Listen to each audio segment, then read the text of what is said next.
گناہوں سے اجتناب اور گناہوں سے اپنے آپ کو بچانا یہ جتنا اہم اور ضروری ہے اتنی ہی اس سے غفلت ہے۔ جب کوئی آدمی دین کی طرف آتا ہے، چلتا ہے، تو یہ کام تو اس کو آسان لگتا ہے کہ بھئی کچھ معمولات مقرر کر لیے، کچھ عبادتیں، مستحبات، نوافل انجام دے لیے، یہ اتنا مشکل نہیں۔ لیکن وہ کام کہ اللہ جل جلالہ نے جن امور کو حرام قرار دیا یا ناجائز قرار دیا، ان سے اپنے آپ کو مکمل طور سے مجتنب رکھنا، بچانا، یہ ہے وہ کام جس سے دل پر آرے چلتے ہیں، اور یہ آرے چلانے پڑتے ہیں اگر آدمی واقعی اپنی اصلاح کرتا ہے۔ تو نتیجہ یہ کہ ایک طرف سے عبادتیں انجام دے رہا ہے، نوافل ہو رہے ہیں، تسبیحات ہو رہی ہیں، ذکر ہو رہا ہے، اور دوسری طرف سے گناہ ہو رہے ہیں، اور گناہوں سے بچنے کی فکر نہیں۔ تو اس کا نتیجہ یہ ہوتا ہے کہ ان عبادات اور نوافل کا بھی صحیح فائدہ، صحیح نور، صحیح برکت حاصل نہیں۔ تو اس واسطے یہ جتنا یہ گناہوں سے بچنا انتہائی اہم اور ضروری ہے۔ پہلے بھی توجہ دلا چکا ہوں کہ اگر کوئی شخص ایسا ہو کہ ساری عمر اس نے کوئی نفلی عبادت نہ کی ہو، فرض کرو نہ کبھی تہجد پڑھا، نہ اشراق پڑھا، نہ چاش پڑھی، نہ نفلی ذکر کیا، تسبیح کی، کچھ بھی نہیں کیا، کوئی نفلی کام نہیں کیا، فرائض واجبات پر اور سنت مؤکدہ پر اکتفا کیا، لیکن گناہ سے بچتا رہا اور اللہ جل جلالہ کی معصیت نہیں کی، یا اگر کبھی کی غلطی تو ہو گئی، فوراً توبہ کر کے اس کے معاملے کو صاف کر لیا، تو ایسے شخص کے بارے میں گارنٹی ہے نبی کریم صلی اللہ علیہ وسلم کی طرف سے کہ انشاءاللہ 3 جنت میں جائے۔ اور اگر ایک آدمی ایسا ہے کہ نفلیں تو بہت پڑھی اور تلاوت کی اور ذکر کیا، تسبیح کی اور مستحبات کے اوپر بہت عمل کرتا رہا، لیکن گناہ نہ چھوڑے، نگاہ کا غلط استعمال ہوتا رہا، زبان غلط باتیں بولتی رہی، ناجائز کام کرتی رہی، کانوں سے غلط ناجائز کام سنتا رہا، اور اپنے اعضاء و جوارح کو گناہوں کے اندر مبتلا رکھا، تو باوجود ان ساری نفلوں کے، تسبیحات کے، ذکر کے کوئی گارنٹی نہیں جنت میں، بلکہ اصل قانون کا تقاضا یہ ہے کہ پہلے ان گناہوں کا بدلہ بھگتے، اللہ بچائے جہنم کے اندر، پھر اللہ تعالیٰ جو کچھ معاملہ کر۔ تو اتنی اہمیت ہے گناہوں سے بچنے، اور جتنی اہمیت ہے اتنا ہی آج کل غفلت ہے۔ جب دیندار آدمی بس یہ سمجھتا ہے کہ میں نماز روزہ کرتا رہوں اور یہ اپنا کسی اللہ والے سے تعلق قائم کر لیا، کچھ ذکر کرتی اس نے بتا دی، اس میں لگ گئے، باقی گناہوں سے بچنے کی فکر۔ تو بھائی اس لیے امام نووی رحمۃ اللہ علیہ نے آخر میں آ کر یہ کتاب قائم کیا کہ یہ سب کچھ اس وقت ہے فائدہ مند، یہ مستحبات، یہ نوافل، جب آدمی گناہوں سے بچنے کی فکر کرے، اپنے آپ کو معصیت سے بچائے۔ ذرا سوچو تو صحیح، معصیت ہے کیا چیز؟ اللہ بچائے۔ گناہ ہے کیا؟ گناہ کے معنی، معصیت کے معنی ہے نافرمانی۔ کس کی نافرمانی؟ اللہ کی نافرمانی۔ دیکھو جتنا کوئی بڑا محسن ہوتا ہے اتنی ہی اس کی نافرمانی بری ہوتی ہے۔ ایک آدمی برابر کا ہے، دوست ہے، اس کے ساتھ دوستی کا تعلق ہے، برابری کا تعلق ہے، وہ کوئی بات کرنے کو کہتا ہے، تم نہیں کرتے، تو اتنی بری برابری کا معاملہ ہے. اور اگر باپ کہے کوئی کام کرنے کو اور بیٹا نہ کرے، اس کی نافرمانی کرے، تو یہ بڑی گندی بات ہے کہ باپ اتنا بڑا محسن کہ اس دنیا کے اندر مخلوقات میں ماں باپ سے بڑا محسن کوئی اور نہیں ہوتا. تو ماں باپ کے احسان کے بدلہ آدمی اس طرح چکائے کہ ان کی بات نہ مانے، ان کی نافرمانی کرے، ان کی کہنا نہ مانے، بہت ہی بری بات.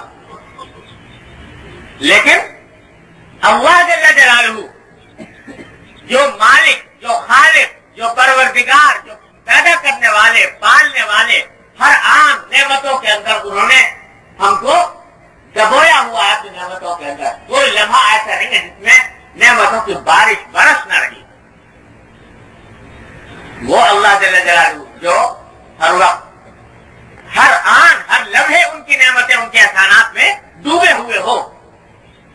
وہ کہے کہ بھائی یہ کام نہ کرنا، اتنا تمہیں آزادی دی، اتنی تمہیں چھوٹ دی، اتنے مباحات رکھے، اتنی تمہاری فطرت کی رعایت کی، اتنی تمہاری خواہشات کی رعایت کی کہ کوئی جائز خواہش ایسی نہیں ہے جس کے پورا کرنے کا کوئی حلال راستہ نہ بتا دیا. یہ حلال راستہ ہے تمہارا، یہ کرو. اب چند چیزوں کو کہہ دیا کہ یہ مت کرو. تو ایسا خالق و مالک، ایسا آقا، اس کے کہنے کی نافرمانی کرے انسان. میں نہیں کرتا، میں نہیں مانتا، میں تو کروں گا. اس سے بڑی احسان فراموشی، اس سے بڑی شرم کی بات کیا ہو سکتی ہے کہ ایسے پروردگار کے احسان کو فراموش کیا. اللہ جل جلالہ ہر آن، ہر لمحے دیکھو کس طرح دے رہے ہیں. مولانا فرماتے ہیں کہ کار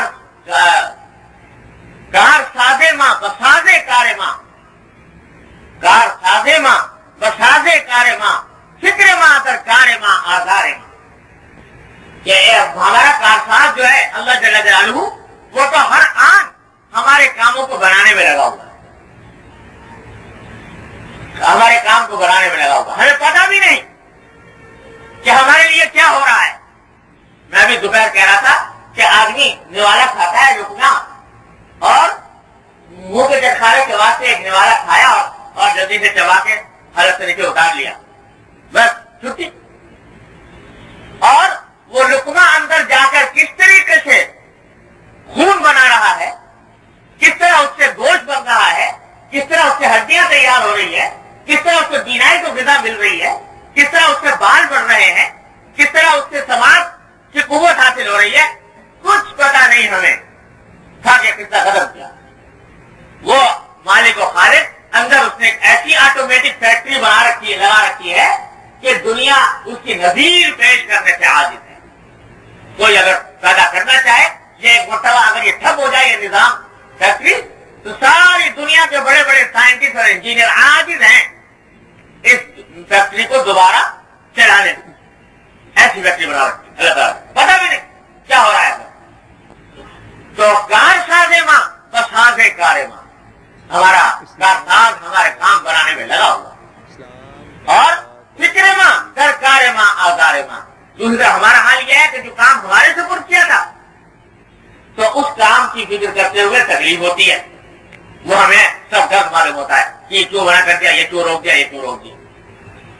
حالانکہ روکا بھی ہماری مصلحت کی خاطر، آخرت کی مصلحت کے علاوہ دنیا کی مصلحت کے خاطر.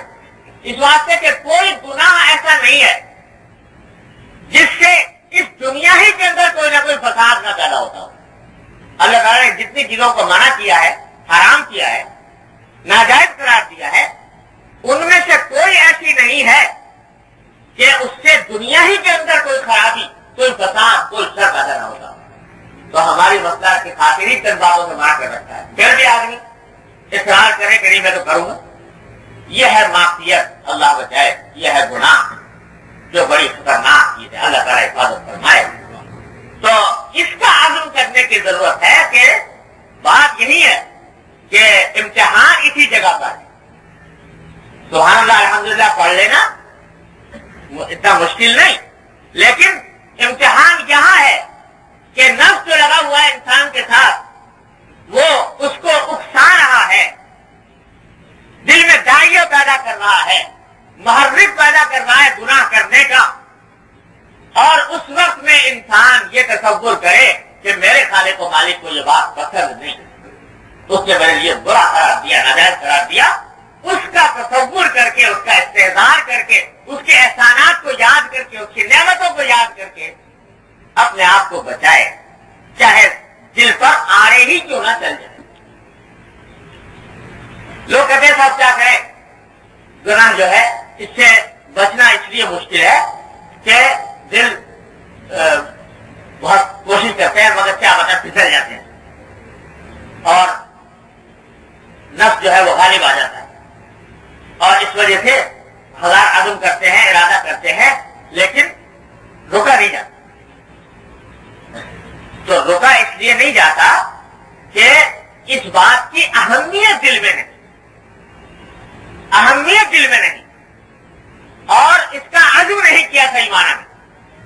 دماغ میں یہ ہے کہ کوئی کہیں سے کوئی ایسا ٹونا ٹوٹکا ہاتھ آ جائے گا جو دل سے اس گناہ کا تقاضا دور کر دے گا، گناہ کا دائیہ ختم کر دے گا، اور کوئی دائیہ پیدا نہیں ہوگا. تو بعض لوگ اس واسطے کہ اللہ والوں سے تعلق قائم کرتے ہیں، کسی سے بیعت ہوتے ہیں، کسی سے صحیح تعلق قائم کرتے ہیں، تو یہ سمجھتے ہیں کہ اس کے نتیجے میں یہ کوئی ایسا ٹونا ٹوٹکا بتا دیں گے جو اس کے بعد گناہ کا تقاضا ہی ختم ہو جائے گا. تو یاد رکھو یہ کبھی نہیں ہوگا. تقاضا تو اللہ تعالیٰ نے پیدا کیا ہے ہمیں تمہیں آزمانے کے لیے، وہ تقاضا بالکل لیا کبھی ختم نہیں ہوگا. اور ہمارا آپ کا تو کیا ختم ہوتا، بڑے بڑے اولیاء کرام، بڑے بڑے بزرگان دین، انبیاء کرام تک کا بھی تقاضا بالکل لیا ختم نہیں، کچھ نہ کچھ جھلکے دکھا جاتا کبھی نہ کبھی. لیکن امتحان تو یہی ہے کہ جب وہ تقاضا پیدا ہو رہا ہے تو اس تقاضا کے پیدا ہوتے وقت آیا اس کی بات مانتے ہو یا اپنے خالق و مالک کی بات مانتے ہو. وہ تقاضا تو ہو رہا ہے، لیکن یہی تو امتحان ہے کہ اس تقاضے کو کچلنا ہے، اس کو دبانا ہے، ہمت کر کے دبانا ہے، ہمت کر کے کچلنا ہے، اور اس کے آگے ہتھیار ڈال دیے اور مستقل طور پر ڈال دیے، اور پھر ابھی بیٹھا ہے اس انتظار میں کہ کوئی ایسا ٹونا ٹوٹکا آئے گا کہ یہ سب گناہ خود بخود ختم ہو جائیں گے. تو ایسا کبھی نہیں ہو. دیکھو حضرت یوسف علیہ السلام کو بھی تقاضا تو پیدا ہوا، قرآن شریف فرماتا ہے لقد ہمت بھی وہمہ بھی، ان کے دل میں خیال آ گیا، لیکن اللہ جل جلالہ کے فضل و کرم سے اپنی ہمت کو، اپنے عزم کو کام میں لائے، اللہ تعالیٰ نے حفاظت فرمائی. تو اپنی طرف سے عزم ایک مرتبہ کرنے کی ضرورت ہے، ہمت کرنے کی ضرورت ہے، اس کے بغیر یہ گناہوں سے حفاظت نہیں. ہمت اور عزم کیا کہ میں تو اپنی ان ناجائز خواہشات کو کچلوں گا اللہ جل جلالہ کے لیے. ہمارے حضرت اللہ تعالیٰ کے درجات بلند فرمائے ڈاکٹر صاحب اللہ سے دو شعر پڑھا کرتے تھے، وہ شعر بڑے کام کا ہے، ایسے موقع پہ پڑھ لینا چاہیے جب کبھی تقاضا پیدا ہو گناہوں کا. تو یہ شعر بھی کارآمد ہے.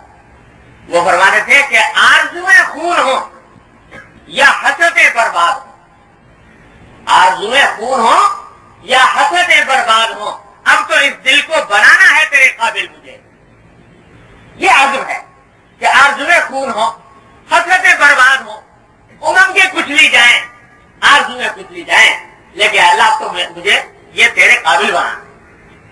جب ایک مرتبہ اللہ کا بندہ یہ عزم کر لیتا ہے تو پھر اللہ تعالیٰ کی طرف سے مدد، عزم کے بعد اللہ تعالیٰ کی طرف سے مدد، پھر انسان کی حفاظت ہو جاتی. لیکن یہ بھی سوچتا ہے کہ میری آرزوؤں کا خون بھی نہ ہو اور میری خواہشات کا خون بھی نہ ہو، مزے سارے وہی آئیں جو پہلے آتے تھے، اور اس کے باوجود میں بچ جاؤں کہ یہ نہیں ہوگا. عزم تو ایک مسئلہ کرنا پڑے گا اور اللہ کے لیے کرنا پڑے گا.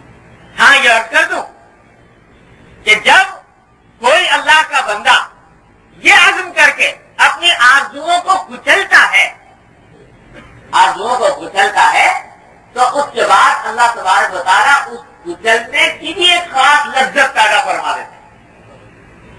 اس کچلنے میں حلاوت ہوتی ہے، اور اس سے جو لطف آتا ہے اللہ تبارک و تعالیٰ اپنی رحمت سے ہم سب کو عطا فرما دے. وہ ایسی حلاوت ایمان ہے, وہ ایسی لذت اور ایسی حلاوت ہے کہ وہ دائمی ہے, ابدی ہے, سرمدی ہے, جس کو فنا نہیں, جس کو زوال نہیں. ایسی لذت ہے. وہ تو ہمارے ذائقے خراب ہو گئے, ہمارے مزاج بگڑ گئے. اس واسطے گناہوں میں لذت زیادہ محسوس ہوتی. جب آدمی کا مزاج بدل جاتا ہے تو وہ غلط چیز کو بھی لذت والی چیز سمجھتا ہے. اللہ بچائے, اللہ بچائے. ایک مرتبہ میں جا رہا تھا اپنے یہاں دارالعلوم کے پاس, کورنگی کا علاقہ, کورنگی مارکیٹ ایریا, تو وہاں ایک بہت بڑا کوڑے کا ڈھیر پڑا ہے اور دنیا بھر کی آیا بڑا اس میں لوگ لا کے ڈالتے تھے. بدبودار اشیاء, سڑے ہوئے کھانے اور مردار جانور اور ساری گندی اشیاء, وہاں سے قریب سے گزرنا مشکل تھا بدبو کی وجہ سے. تو ایک دن میں وہاں سے گزرا تو ایک آدمی کو دیکھا کہ وہ ایل اس کے بیچوں بیچ, کوڑے کے ڈھیر کے بیچوں بیچ کھڑا ہے اور اس میں سے کوئی کوڑے کرکٹ میں سے اندر سے اس کو کوئی بوٹی ہاتھ آ گئی, چھڑی چھڑائی میری کہتی, وہ ہاتھ آ گئی. اس کو اٹھا کر اور اس کو جو اٹھا کر ہاتھ میں لے کے وہ کہہ لگا رہا تھا, یعنی وہ بڑے فاتحانہ انداز میں کہتے لگا رہا تھا کہ بڑی نعمت اس کو مل گئی اور کہتے لگا کے اس کو کھانے کے بھی بڑی دماغ چلا ہوا تھا, دیوانہ تھا, اور وہاں سے اٹھا کے تو عجیب غریب منظر تھا. میں بڑا دیکھ کر بڑی عبرت ہوئی کہ اللہ انسان اس درجے میں پہنچ جاتا ہے, اگر یہ عقل اس کی فنا ہو جائے تو اس درجے میں پہنچ جاتا ہے کہ ایسا پورا کر کہ پاس سے گزرنا ایک سلیم مطلع آدمی کے لیے ناممکن, اس کی بدبو کو برداشت کرنا. مگر یہ عین بیچ بیچ کھڑا ہو کے بڑے فاتحانہ انداز میں وہ گوشت اٹھا کے کھا رہا ہے. تو اللہ بچائے, جب یہ عقل خراب ہو جائے اور ہچ مٹ جائے تو یہاں تک پہنچ جاتا ہے.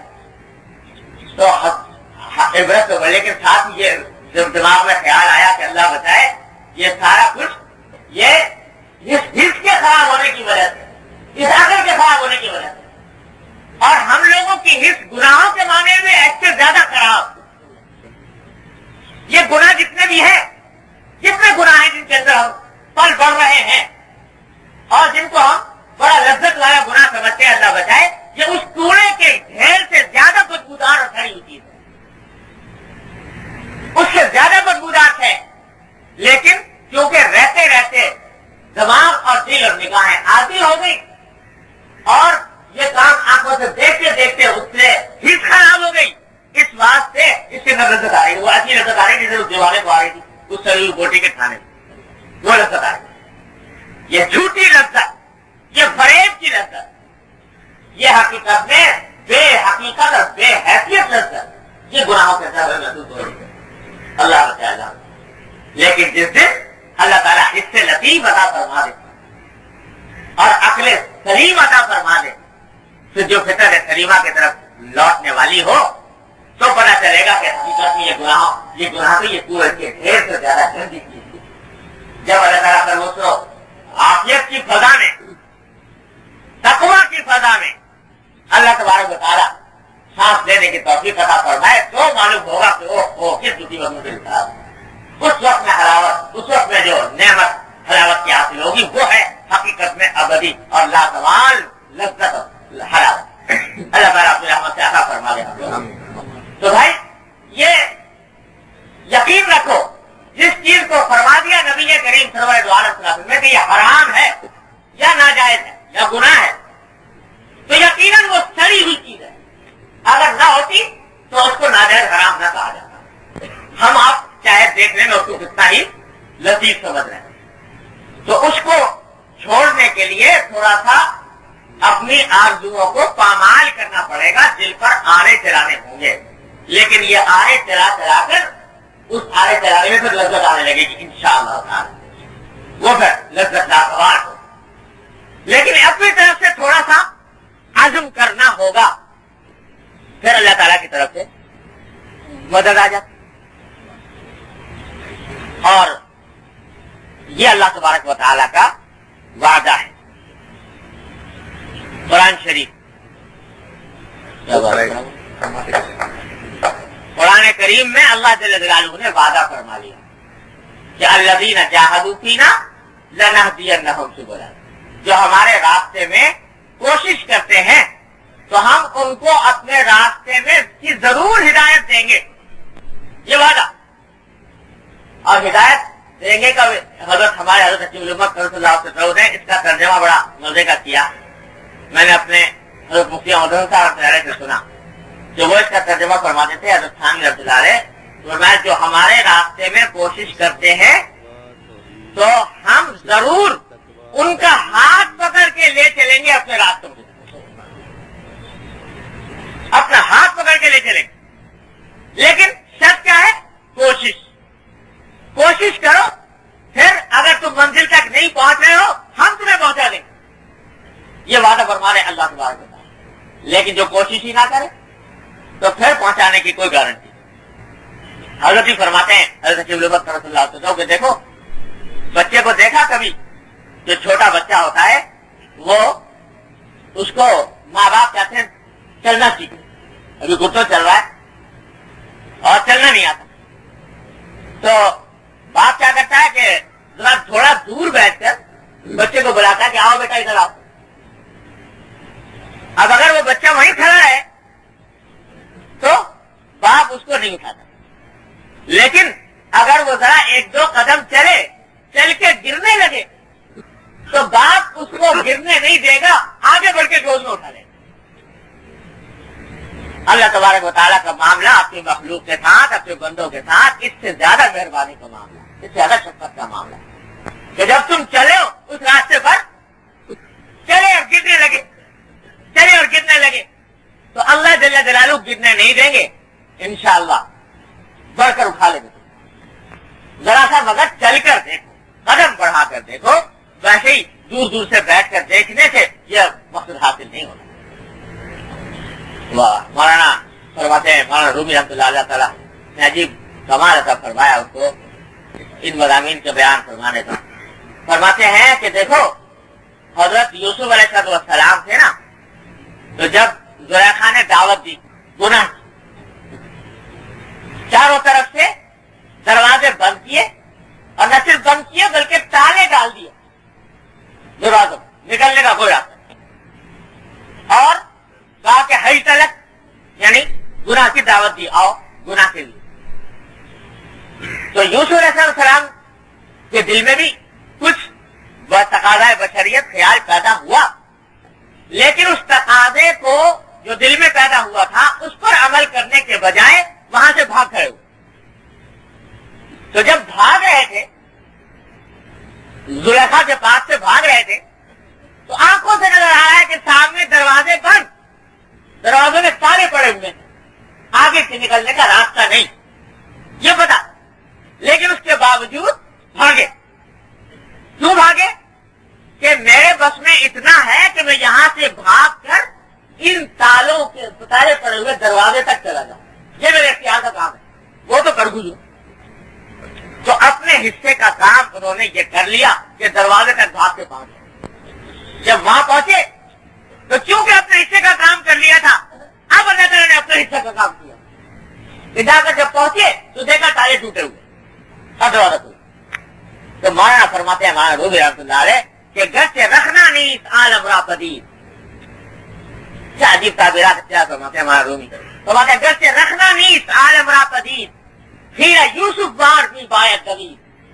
کہ اگر کہ اس دنیا کے اندر بھی تم کو کوئی رکھنا نظر نہیں آ رہا، نکلنے کا راستہ نظر نہیں آتا، چاروں طرف گناہوں کی آگ بھڑکی ہوئی ہے اور ایسا لگتا ہے کہ دروازے بند ہیں. آپ لوگ کہتے ہیں کیسے بچیں، گناہ سے کیسے بچیں، رشوت سے کیسے بچیں، سود سے کیسے بچیں، اور نگاہوں کو کیسے بچائیں اور زبان کو کیسے بچائیں. یہ ساری باتیں یہ ہو رہی، نخرہ نظر نہیں آ رہا. لیکن کہتے ہیں خیرہ یوسف بار بھی باید دوید. اس طرح بھاگو جیسے کہ دوسری طرح بھاگے کہ جتنا آپ کے بس میں ہے وہ کر گزرو، پھر اللہ کے اوپر چھوڑ دو. یا اللہ اتنا میرے بس میں تھا، آگے آپ کرنے والے آپ. یہ ہے تو آدمی اپنے حصے کا کام کر کے پھر باقی اللہ جل جلالہ سے مانگے، ہاتھ پھیلائے اس کے سامنے کہ یا اللہ یہ میرے بس میں تھا، آگے میرے بس سے باہر، تو پھر دیکھو اللہ تعالیٰ کیسے کرتے۔ اللہ مولانا حضرت نے قصہ لکھا ہے، حضرت محمد صلی اللہ علیہ وسلم نے شاید پہلے بھی سنایا، مگر یہ بار بار سننے سنانے کی بات ہے۔ حضرت مولانا کانڈے کے مشہور بزرگ تھے، نام سے اتر گیا، کانڈے کے بہت مشہور بزرگ تھے، عالم تھے اور بڑے عجیب وغیرہ بزرگ تھے۔ حضرت خان کا فضل نے بہت سے واقعات ان کے لکھے ہیں۔ مولانا مظفر حسین اور مولانا مظفر حسین صاحب کانڈے رحمۃ اللہ علیہ، اللہ تعالیٰ کے درجات بلند فرمائے۔ عجیب عجیب واقعات حضرت لکھے، واقعہ سے لگتا ہے کہ وہ صحابہ کرام سے دور کی یاد تازہ کی، جا کر اس کو صاف کیا اور وہاں پر مغرب کا وقت ہونے والا تھا تو نماز اذان دی، خیال تھا کہ اذان دیں تو کوئی آس پاس مسلمانوں کی آبادی ہے، کوئی اللہ کا بندہ آ جائے گا، جماعت کر لیں گے، مگر مسجد کے صاف نہ ہونے کا اتنا رنج نہ تھا جتنا یہ کہ اذان دی اور کوئی خدا کا بندہ نماز میں نہیں آیا۔ ایک ساتھی تھے ساتھ میں، ان دونوں مل کے جماعت کر لی۔ جب جماعت سے فارغ ہوئے تو خیال آیا کہ ان بستی کے لوگوں سے کہنا چاہیے کہ خدا سے بندو تمہارے آخر مسلمان ہو، یہ مسجد سے میرار پڑی ہے، کوئی اللہ کا بندہ نماز پڑھنے نہیں آتا۔ تو آس پاس کچھ لوگ رہتے تھے، ان سے جا کے کہا تو انہوں نے کہا صاحب بات یہ ہے کہ یہاں اس بستی میں خان صاحب رہتے ہیں، بہت بڑے سردار ہے اس بستی کے، وہ اگر آنے لگے مسجد میں تو ساری بستی نمازی ہو جائے گی، اللہ تو دینی ملوک کی۔ تو البتہ بس وہ ان کے آنے کا سوال اس لیے پیدا نہیں ہوتا کہ وہ تو ہر وقت اپنا شراب کباب میں لگے رہتے ہیں اور عورتوں کے چکر میں بازاری عورتیں ان کے آتی ہیں، تو اس چکر میں پڑے رہتے ہیں، ان کو نماز کی کوشش کرتے۔ مولانا مظفر حسین صاحب نے فرمایا کہ اچھا بھائی ذرا مجھے اس کا پتہ بتا دو کہاں ہے ان کا گھر، میں ذرا چلا جاؤں۔ آپ امید پہ جا رہے ہیں، وہ تو آدمی شرابی کبابی آدمی ہے، وہ آپ کی بات نہ سنے گا، کہا کہ نہیں مجھے بتا دو۔ لوگوں نے بتا دیا، پہنچ گئے، جا کے ان سے کہا کہ خان صاحب یہ آپ مسلمان ہیں، لا الہ الا اللہ محمد رسول اللہ پڑھتے ہیں، یہاں پر قریب میں مسجد ہے، میدان پڑی ہوئی ہے، کوئی نماز پڑھنے نہیں آتا، اگر آپ چلے جایا کریں مسجد کے اندر تو نمازی بہت ہو جائے اور آپ کو آپ کے نام اعمال میں سب سے نماز لکھی جائے، بہت ثواب آپ کو ملے۔ اب اللہ والے تھے اور اللہ والا جو بات کہتا ہے خلوص کے ساتھ دل سے، وہ دلی میں جا کے رکھتی ہے۔ تو اس نے کہا کہ بات اصل میں یہ ہے کہ بات تو آپ ٹھیک کہہ رہے ہیں، نماز پڑھنا فرض ہے، مجھے پڑھنی چاہیے، لیکن میرے ساتھ دو دشواری ہیں۔ ایک تو یہ کہ مجھ سے وضو کا پابندی نہیں ہوتی، وضو کی پابندی مجھے ہوتی نہیں، اور وضو کرنا بڑا شاق ہو جاتا ہے، نماز بغیر وضو کی ہوتی۔ اور دوسرا یہ کہ میرے ساتھ جو بری عادتیں لگی ہوئی ہیں، یہ شراب کی اور یہ بازاری عورتوں کی، یہ مجھ سے نہیں چھوٹتی۔ تو ایسی حالت میں کیا جماعت پڑھوں جا کے مسجد کے اندر، مسجد کو بھی گندا کروں؟ تو حضرت مولانا مظفر حسین صاحب نے فرمایا کہ اچھا جی بات یہ ہے کہ آپ کو یہ دشواریاں میں بتا دیتا ہوں اس کا حل۔ کیا حل ہے؟ کیا آپ ایسا کریں جو آپ بغیر وضو کے چلے جائیں نماز پڑھنے، بغیر وضو کے چلے جائیں، اور جا کر یہ جو شراب کباب وغیرہ ہے تو چلو میں ابھی یہ نہیں کہتا کہ ابھی چھوڑو اس کو، یہ بھی چلتا رہے وہ بھی چلتا ہے، یہ ہم کو نہ ہم کو، باقی چلے جایا کریں آپ نماز۔ اب کوئی ازری نہ رہا خان صاحب کے پاس، ایسی آپ کیا بات کر رہے ہیں کہ بغیر وضو کے نماز، جہاں میں کہہ رہا ہوں اپنی ذمہ داری کہ بغیر وضو کے چلے جائے، وعدہ کر لو چلیے بس آپ کو ہم نے آسان کر دیا تو ٹھیک ہے، بغیر وضو کے جا کے پڑھ لیا کروں میں، یہ کہہ کے وعدہ لے کے اس سے ہمارا تشریف لائے واپس، اور واپس جا کر اسی مسجد میں 2 رکعتیں پڑھی اور سجدے میں گر کے خوب ہی روئے۔ اور جب سارے ہوئے ساتھی نے پوچھا کہ مولانا آج آپ نے استعمال کیا 2 باتیں، ایک تو بغیر وضو سے نماز پڑھنے کی اجازت دے دی، اور باہر آ کے آپ نے دیکھا نماز میں بہت روئے۔ کہا کہ بس اس لیے رویا کہ سجدے میں گر کے اللہ سے کہا کہ اللہ میرے بس میں اتنا ہی تھا تو اس کو کھڑا کر، اس کے دل میں یہ نماز کی یہ اہمیت ادا کر دوں.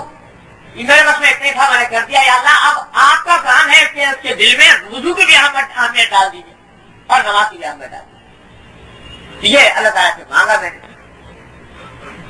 تو لکھا ہے کہ اس نے وعدہ کیا تھا کہ کل سے جاؤں گا مسجد میں.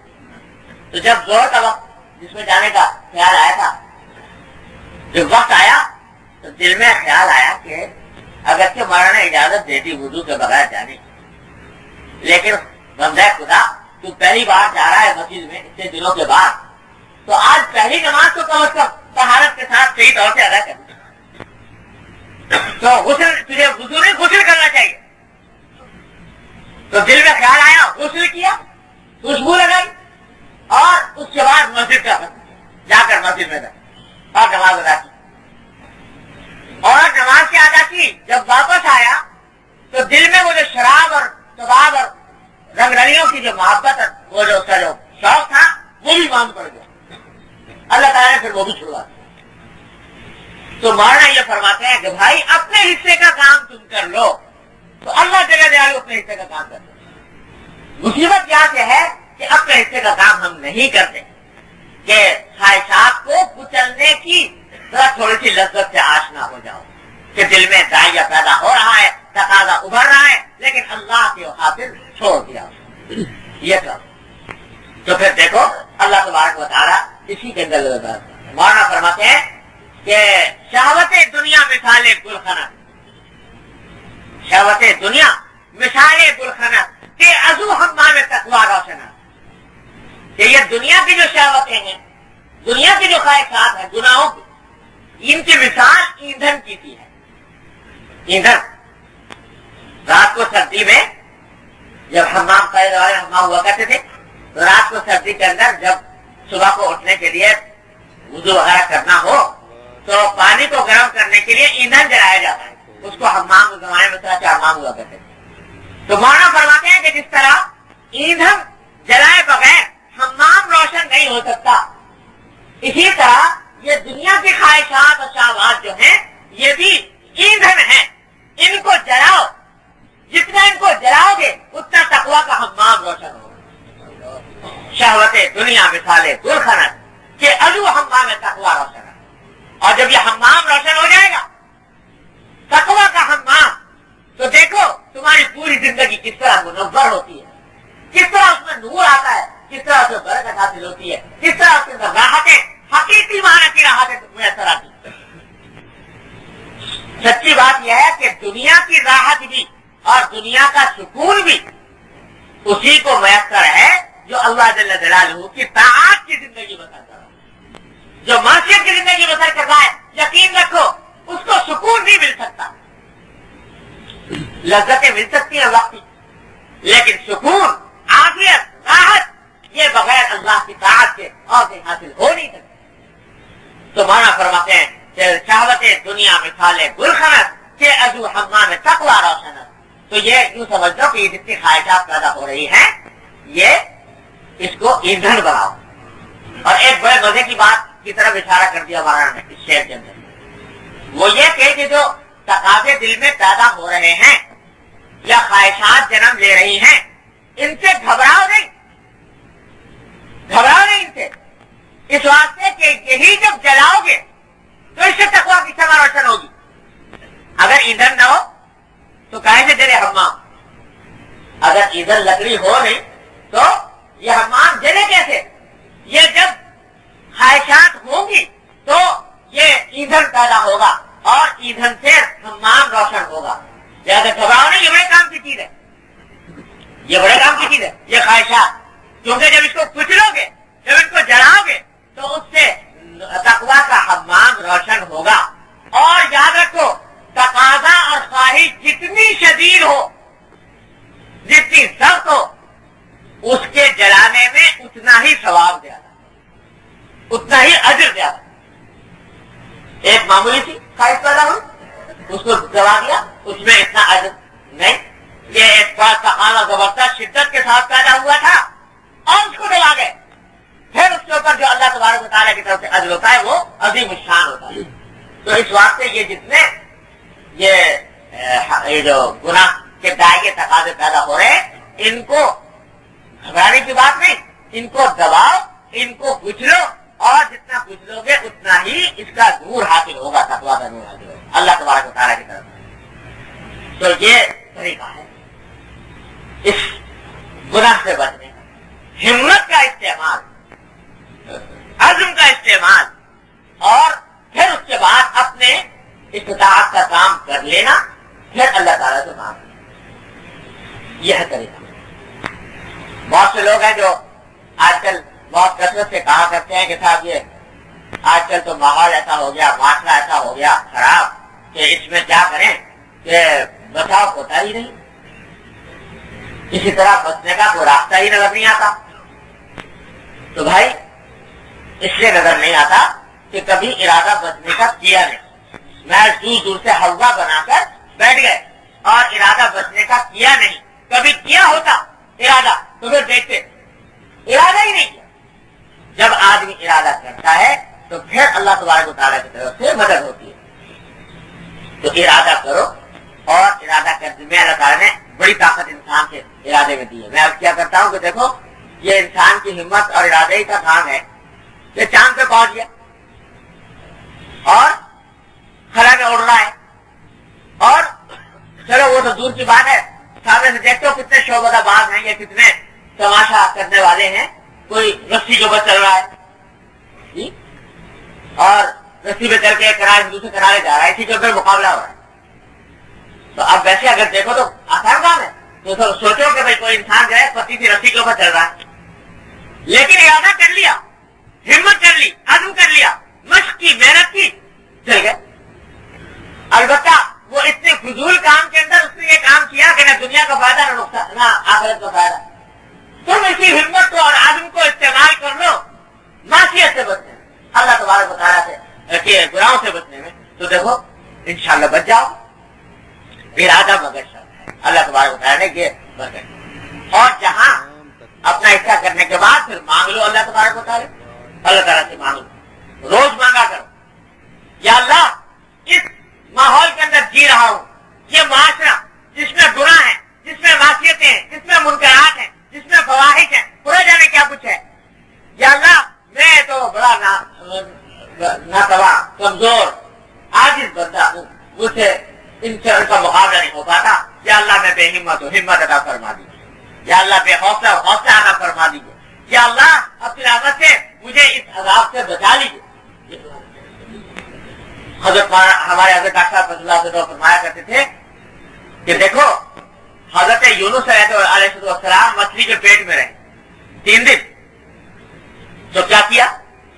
مچھلی کے پیٹ میں رہ کر کیا فرمایا؟ فنادا فی الظلمات اللہ الہ الا انت سبحانک انی کنت من الظالمین، یہ پکار تاریکیوں میں رہ کہ لا الہ الا انت سبحانک انی کنت من الظالمین۔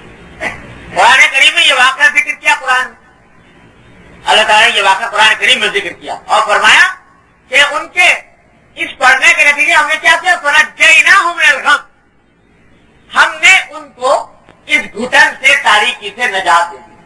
ہمیں پکارا اس تاریکی میں تو ہم نے اس کو نجات دے دی۔